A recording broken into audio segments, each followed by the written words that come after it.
Alright, good morning everyone. Nandito po tayo ngayon sa Barangay Mabatang, Abukay, Bataan. Kung mapapansin niyo, ang daming puno ngayon sa paligid ko. Ang bago po nating ipipicture ngayon is farm lot. 2 hours away lang po ang biyahe. Meron po ditong 5,700 more or less square meter na farm lot at napakarami niya po ditong fruit bearings. At isa na po itong puno ng nyog or coconut tree, more or less or nasa 160 po yung pieces nito, piraso. Tapos yung mga lanzones natin, nasa 30 pieces po yan at mga iba pang klase ng fruit bearings dito. Ngayon po, iikutin natin itong farm lot na ito dito po sa Abukay. Pero bago natin simulan yan, please like and follow EDJ Facebook page, Reel, TikTok, Instagram, as well my EDJ YouTube channel.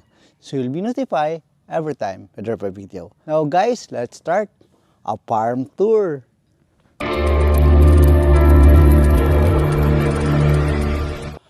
Alright guys, nandito po tayo ngayon sa gate ng farm lot. Nabanggit ko sa inyo kanina, meron po tayong 5,730 square meter of lot itong farm lot na to. At ang frontage po nito, nasa 121.7 meters po siya. At marami po itong fruit bearings po dito sa loob. Kung mapapansin nyo, ito yung driveway niya. At dito sa side na to, yan, meron tayong mga puno ng mangga dito. Meron tayong 4 na malalaki na puno ng mangga. Tapos ito yung may bahay tayo dito na concrete. At meron ka dong kubo sa area na to. Ngayon, libutin po natin itong farm lot na to para makita nyo po yung boundary or yung fence nitong farm lot natin at kung ano-ano po yung merong mga tanim dito. Kung ano-ano yung mga puno na meron po dito. Tara, simulan natin kasi nasa gitna tayo ng farm. Itong side na to at dito sa side na to. Siguro maganda dito muna tayo sa right side. Ito, may bahay po dito sa area na to. Ito, manggang kalabaw. Meron tayong 3 pirasong manggang kalabaw. Yan, pag namunga daw po ito, sobrang dami.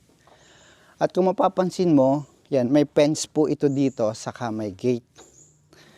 Dito, sa side na to, iikutin natin yung area na to guys, para makita nyo yung boundary nitong property. At ipakita rin namin sa inyo yung iba-ibang klase ng mga tanim na mga prutas dito. Pero magpapasama po ako kay Kuya Mario para at least maituro niya po kung ano-anong klase ng mga puno ang meron po dito sa farm. Ay, ito si Kuya Mario. Kuya, hello po. Albert. Yan Kuya, anong puno po ba ito? Lansones ho yan. Ilang piraso yung lansones natin dito? 30 piraso ho yan, 30 puno yung lansones na. May namunga na po ba dito sa lansones? Okay. Oo. Nasa dulo. Tapos dito Kuya, yung puno na nyog natin, mga ilang piraso po yan dito? Mga kuno lahat ito.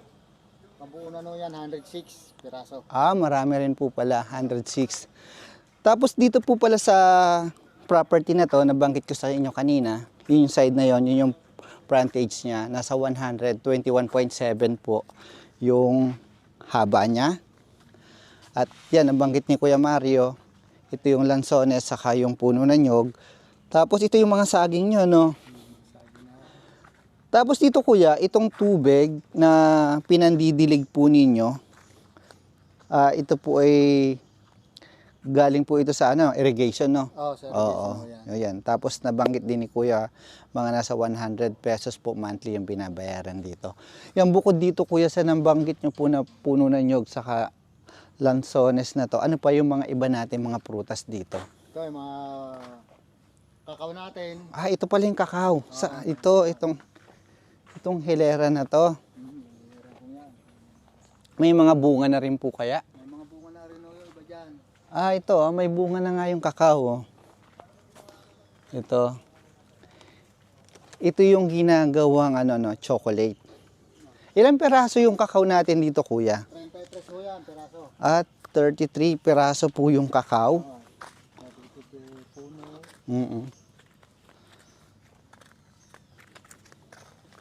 Tapos ito, lansones din ito, no? Oo, lansones yan. Yan yung mga namungahong lansones. Ito na yung mga namungan lansones dito. Yan. Puntahan ko lang po yung boundary dito sa dulo. Itong area na to. Ito yung boundary. Yan. Dito po, may bakod naman na po ito. Mula dito hanggang doon, kasi ito po yung barangay road. Mula dito, ito yung frontage Nabanggit ko nga sa inyo, nasa 121 meters po yan. Tapos itong side naman na to, mga nasa 48 meters po ang haba niyan hanggang doon sa dulo. Puntahan din natin yung ano niya, yung boundary niya. Tapos ito kuya, anong puno po ito? Yan ho yung mga rambutan. Ah, ito yung rambutan. Malalaki na yung rambutan, no? Oo, malaki na ho yan. Namumunga na ho yan. Ito namumunga na din. Oo. Itong mga rambutan. Lato ng rambutan na yan. Namumunga. Oh. Ganda. Saka mukhang malalaki na yung katawan niya, no? Malaki na ho yan. May season po ba ng pagbunga tong mga rambutan? Meron ho, buwan ng May, namumulaklak na ho yan. March, April. Mm-mm. Ito kuya, rambutan din to, no? Oo, rambutan din ho yan. Ilang piraso po yung rambutan dito sa farm? Oo, ito. 12 piraso po yung rambutan dito. Ito, rambutan na Oo. dito. Yung boundary po na doon, di ba? Nasa 48 meters po yan. Tapos hanggang doon dito sa dulo. May ilog po ba dito, kuya? Wala, oo. Kasi napansin ko maraming puno po kasi ng bamboo. Kalimitan kasi yung puno ng bamboo. Tumutubo yan malapit sa ilog. Yan. Tapos dito, daming gabi. Ay, ito kuya, Langka ho yan. langka. Ilan langka natin dito? Meron tayong 3 langka rito. 3 ang langka. Sigurado ako namumunga na to, no? Namumuna ho yan, namumuna na yan. Imagine nyo guys, meron kang almost 1 hectare na farm lot na malapit sa Metro Manila. Tapos halos lahat namumunga na po.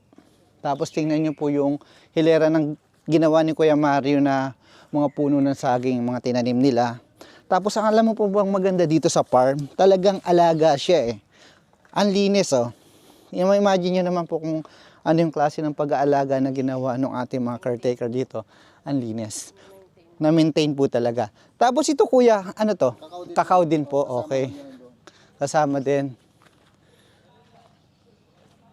Bukod po dyan sa puno ng nyog, kakao, lansones, sa rambutan, meron pa po tayong mga ibang klase doon. Meron tayong kayumito. Ano pa po yung mga iba? Meron tayong dalanghita. Yan. Dalanghita. Saan ho? Ayun. So, mangosteen, meron tayo. Saan ang mangustin? Ito yung mangosteen natin. Tingnan nga natin yung mangustin. 3 piraso po ito. Meron din pala dito.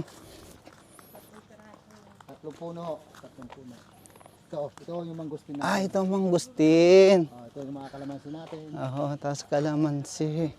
Ganito pala kalalaki yung dahon ng mangustin, no? Tapos ito yung mga kalamansi. Kalamansi. Oo. Kalamansi, ito na yata ito. Sa 14. 14 na peraso. Puno. Tapos ito kuya, ano to? Yan o yung magic fruit. Ano? Tawagin nila, yung namumunga ng bilog. Ang malaki. Miracle fruit. Miracle fruits. Isi-search ko ngayon, hindi ko alam. Talaga, ang laki na no. Namunga na po ito? Namunga na. Namunga na? Meron ba? Meron Ito tayo. yata ngayon, bulaklak pala. Ito, may bulaklak. Yan. Ito. Ito nga, meron na siya maliit. Tingnan mo. Mga bulaklak. Ito, may bulaklak na siya. Ito pala yung miracle na prutas, no? Maganda na yung ano niya, malaki na yung katawan niya. Mamumunga na talaga siya. Ito, sa 2, 3, 4. 4 na puno rin tayo. 4 na puno ito. Yung mangosteen pa natin ito. Ayun pa yung mangustin. Okay. Tapos, meron tayong makopa. Kuya, dito tayo sa side na to. Oo. Ito po, mangga to, no? Yan ang manggang kinalabaw. Manggang kalabaw, yan. Yung malalaki. Avocado. May avocado tayo. Ito gusto ko rin, avocado. Ito mukhang Namumulaklak na po. mukhang maraming mamunga. Marami mo na mo yan. Lalaki. Tuwa Oo. yung si Ate Rona dyan. Yung binigyan. Pinanguha siya ng bunga. Namumulaklak na. Ang dami ng bulaklak, oh. Malapit na siya. Saka maganda na yung katawan ng puno niya. Maganda na oh. Lalaki. Taon na to na ano, nakatayo talaga dito. At sigurado ko talagang pag namunga to marami. Marami ka na ma-harvest dito. Yan guys oh. Napipil ko tuloy na gusto ko magkaroon ng farm. May mga ano na malalaking tanim na puno na namumunga na para aani ka na mag-harvest ka na lang. Tapos mo naman, ang linis-linis pa ng farm. Hindi ka matatakot mag-iikot kasi malinis, hindi na parang iwas tumira dito yung mga ahas katulad ng mga ganoon. Yan. Ay, ang ganda ng ano, sakop pa ng property, no. Imagine mo may mga ganito kakagandang klase ng kawayan. Tapos kapag gusto mo magpagawa ng kubo, yan. Hindi ka na bibili ng kubo na pwede ka lang magpagawa. Hanggang dito yung boundary, oh. Imagine nyo po yung boundary, ang linis, oh. Yan. Ayoko na pumunta doon kasi masukal na doon. Palagay ko doon. Marami ng ano doon. Kuya, ano to? Anong puno po ito? Yung katulad din, miracle fruit din. Ah, ito, miracle fruit. Oo, saka yun. Oo. Ay, ito yung marang. Saan yung marang? Ah, ito. Durian pala, durian. Ah, ito, durian. Oo. Ngayon lang ako nakakita ng puno ng durian.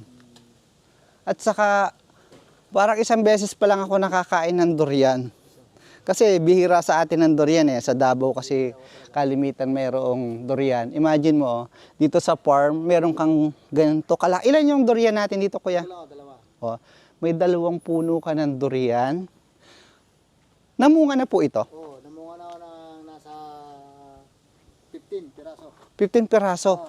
Wala, kasabay sa mga sabi ko yan. Yung ano niya po, yung prutas na yung nung nag-harvest nung kinain, anong lasa? Masarap po Masarap? yan. Masarap? Sila Terona. Oo. Kinuha na yung mga, binigay ko sa kanila yung mga ganyan kalalaki. Oo. Galing, no? Hindi ko akalain na ano, mamumunga din dito sa atin dito sa Bataan. Kala ko sa Mindanao lang eh. O sa Davao, sa area ng Davao. Tapos yan guys, oh, meron kasi silang sugar, ano pa dito? Tubo. Tapos ito, manggang kinalabaw din po ito. Oh, yan. Ang lalaki na ng manggang kinalabaw dito. Kaya kung pag namunga po ito, talaga marami kayong makukuha dito.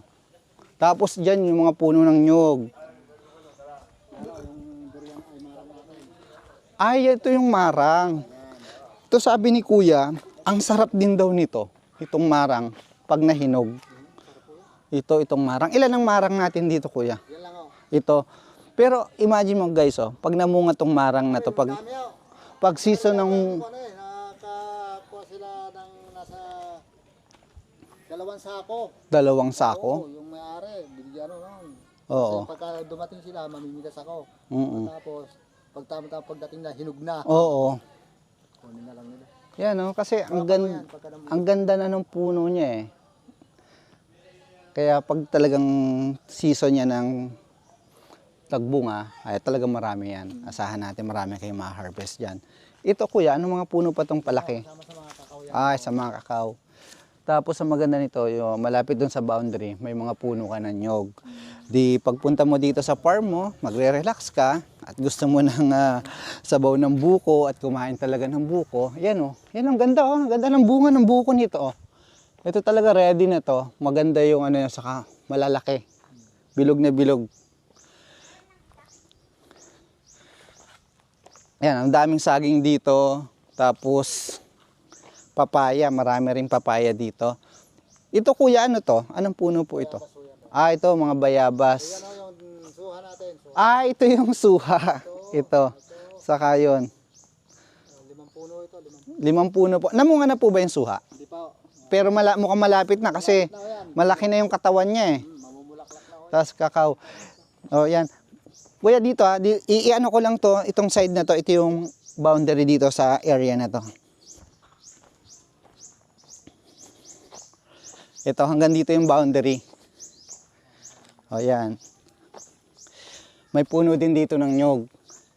Mula dito hanggang dun sa dulo, ang square meter niya guys, o meter niya is mga nasa 105 meters po yan. Yung frontage po is nabanggit ko is 121. Tapos dito sa likod niya is 105 meters po. Tapos ito naman po yung boundary niya. Yan, may fence na naman po tayo dito. At mapapansin mo kasi yung paikot niya din para sa boundary, may mga puno na nyog. Tama yung ginawa. Kasi yan yung para naging separation mo doon sa boundary mo doon sa kabilang farm.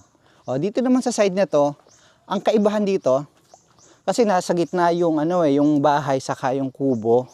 Ang unang pinuntahan natin pag nakaharap ka sa farm, yung bahaging kanan, ang mapapansin ko, marami siyang mga prutas doon katulad ng lansones, rambutan. Pero dito naman sa kabilang side na to, ang mapapansin ko dito, marami siyang puno ng saging at papaya dito. Pero meron siyang, ito kuya, kakao to may mga kakao din naman siya dito sa side na to. Saka, yan, ang ganda, nakaka-relax dito sa farm. Malinis kasi, tapos ang daming puno. Malamig dito. Kahit mo, naka-jacket pa rin ako. Diba? Malamig. Yan, maririnig mo yung huni ng ibon. At saka ang ganda dito kasi, bakit ko nagugustuhan pa to? Nasa 2 oras lang yung biyahe namin mula sa Metro Manila. Pagkaiglip ko nga, nadito na eh. Nadito na. At saka, ang maganda dito guys, malapit lang po ito sa Letran College. Parang nasa likod siya ng Letran College, no? Dito po sa Abukay, Bataan. Tapos ito po yung frontage ng farm lot. Ang dami niyang puno rin ng saging. Yan, salamat sa pag-aalaga nila, kuya natin dito. At na-maintain talaga yung ganda ng farm. Yan, dito tayo sa side naman na to. Balik tayo dun sa house kasi nakita na natin yung paikot nitong farm. Nakita na natin yung iba't ibang klase ng mga tanim na prutas dito. Yan, tapos ito nga pala sa side na to. Sampalok po ito. Matatamis po yan. Ito. Ayun o, namumunga na nga. May mga bunga na. Mayroon na. Hindi pa siya hinog. Oo. Ilang peraso po ito, kuya? 4 po yan, 4. Wow, ang ganda. Nung bata ako, tatandaan ko, talagang kahit umakit ako sa pinakantaas niyan dati sa Quezon Province, ito isa sa pinakang makunat o matibay na klase ng puno. Kahit ganito kalaki lang yan, lambitinan mo, hindi ka basta-basta ilalaglag nito. Hindi po katulad ng kayumito. Ilan yung kayumito natin dito, kuya? 2 din naman, 2. Yan, malalaki na yung kayumito dito. Tingnan mo dito. Check natin. Yung kayumito naman po na sinasabi ko sa inyo dito, kasi dun sa amin dati, na may ganito rin, nung may ganito pa kami, karamihan ng tanim ng nanay ko, kayumito, siguro mga nasa 10 puno na malalaki, pero pag namunga, grabe, ang sasarap. Iba-ibang kulay po eh. Meron po siyang pag nahinog ay green, meron sa pag nahinog is purple, yung kulay violet po. Yun o, mga borado yun. Oo. Anong kulay po nito pag ito po ay Yan, yung green na. green? Oo. Pero ang nakakatakot lang talaga dito pag umakyat ka, kahit gaano kalaki ang tinatapakan mo pa dyan, huwag kang magpapakampante kasi hindi siya katulad ng sampalok na talagang napakakunat. Kahit ha? Ito yung ano nila sa tubig. Kaya ng tubig yan. Tangke ng tubig Yung sa kuno yan, sa irrigation. sa irrigation. Puno ko yan para may pandilig tayo sa halaman sa kung tagaraw. Oo, ang maganda po dito yan, katulad nga nabanggit ni Kuya, kailangan talagang alaga ng dilig dito kasi siyempre ang dami niyan. Saka ang dami mo ring konsumo sa tubig. At ang maganda dito, 100 pesos lang siya monthly. Yan, ito yung gate. Kung mapapansin mo, may fence dito, saka may fence doon. Tapos ito yung kubo. Tapos dito sa loob, yan, meron siyang malalaking puno po dito, kuya, ng kalabaw, no? Kinalabaw mga. Oo, kinalabaw. Tapos ito, ano rin to, kuya? Ito yung lansones. Oh, yan. Ito yung kubo. Yan. Tapos na dito yung marang. Ito yung marang na sinasabi ni kuya na ang daming mamunga saka ang sarap. Yan. Tapos ito yung puno ng nyog. At dito, guys, yung may bahay. Yan, Kuya Mario, salamat po sa pag-tour Okay, po salamat din, ninyo sa amin dito. Yan, nabigyan tayo ng maraming details ni Kuya tungkol po dito sa mga inaalagaan niya na mga prutas dito po sa loob ng farm.